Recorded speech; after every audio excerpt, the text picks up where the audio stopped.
Assalamualaikum Sobat Sejarah Islam. Hari ini mari kita cari makna setan dibelenggu di bulan Ramadan.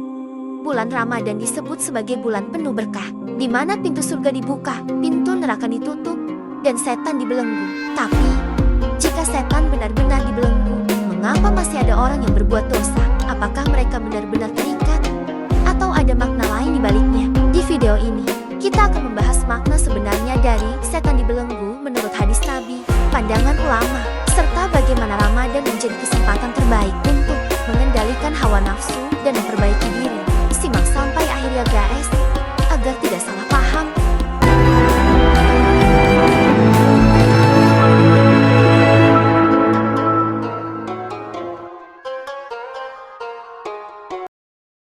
Bismillahirrohmanirrohim. Makna setan dibelenggu di bulan Ramadan. Bulan Ramadan memiliki banyak keistimewaan yang menjadikannya bulan penuh berkah. Salah satu keistimewaan yang sering dibicarakan adalah bahwa pada bulan ini setan dibelenggu.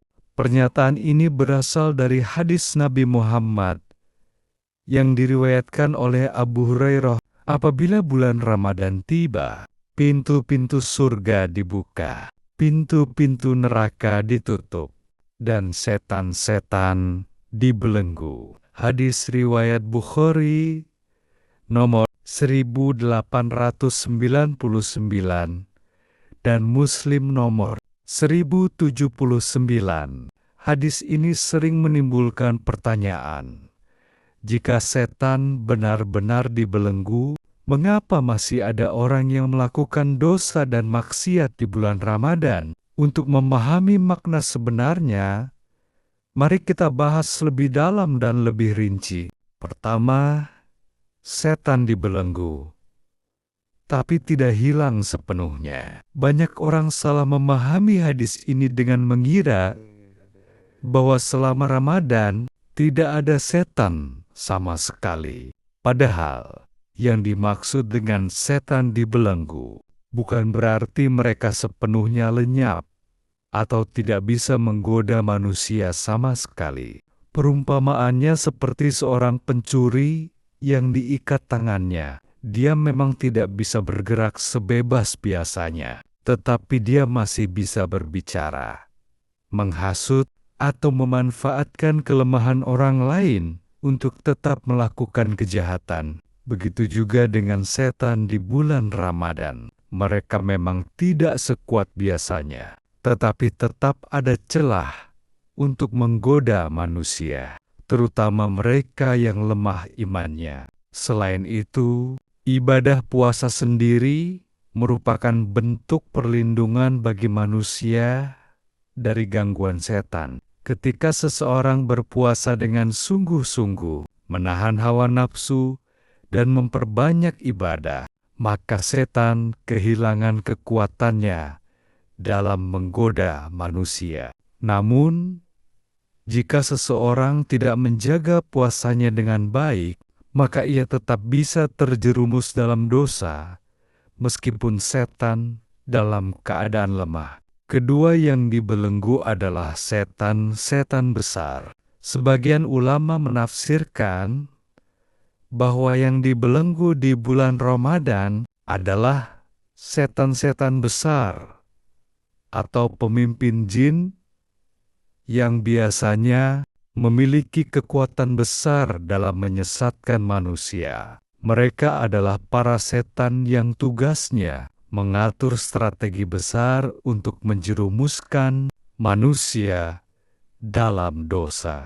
Namun, setan-setan kecil atau jin yang lebih lemah masih bisa bergerak dan menggoda manusia.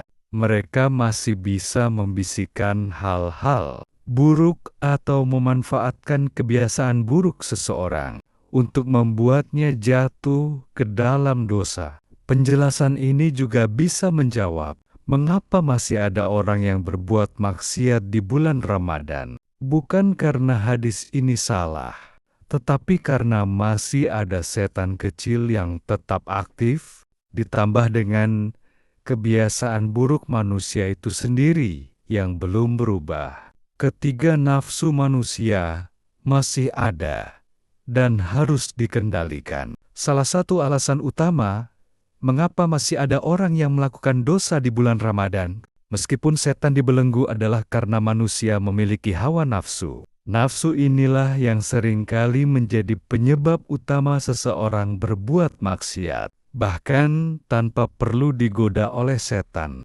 Sebagai contoh, seseorang yang sudah terbiasa marah, berkata kasar, atau malas beribadah sebelum Ramadan, kemungkinan besar masih akan melakukan hal yang sama di bulan Ramadan, bukan karena setan menggoda, tetapi karena kebiasaan buruknya sudah tertanam kuat dalam dirinya. Oleh karena itu, Ramadan sebenarnya adalah waktu yang tepat untuk melatih diri dalam mengendalikan hawa nafsu. Jika seseorang mampu menahan lapar dan dahaga, maka ia juga seharusnya mampu menahan diri dari perbuatan, dosa dan kebiasaan buruk lainnya. Puasa bukan hanya sekadar menahan lapar dan haus, tetapi juga menahan diri dari segala bentuk perbuatan yang bisa merusak nilai ibadah kita. Nabi Muhammad bersabda, "Barang siapa yang tidak meninggalkan perkataan dan perbuatan keji, maka Allah tidak butuh terhadap puasanya yang hanya sekadar meninggalkan makan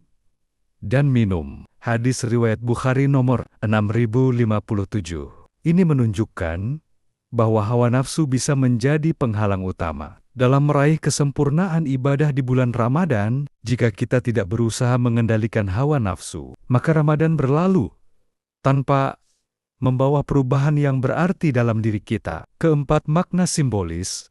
Ramadan adalah bulan pembersihan diri. Ada juga ulama yang menafsirkan hadis ini secara simbolis. Maksud dari setan dibelenggu bukan berarti mereka benar-benar diikat dengan rantai, tetapi lebih kepada makna bahwa di bulan Ramadan suasana lebih kondusif untuk beribadah dan mendekatkan diri kepada Allah. Di bulan ini, umat Islam lebih sering membaca Al-Quran, sholat tarawih, bersedekah, dan melakukan berbagai amal kebaikan. Suasana Ramadan yang penuh berkah membuat hati lebih tenang dan lebih mudah menerima kebaikan. Karena banyaknya ibadah yang dilakukan, pengaruh setan pun melemah. Mereka seakan-akan kehilangan kekuatannya karena manusia lebih fokus pada ketaatan. Oleh karena itu, Ramadan menjadi kesempatan emas untuk membersihkan diri dari dosa dan memperbaiki hubungan kita dengan Allah.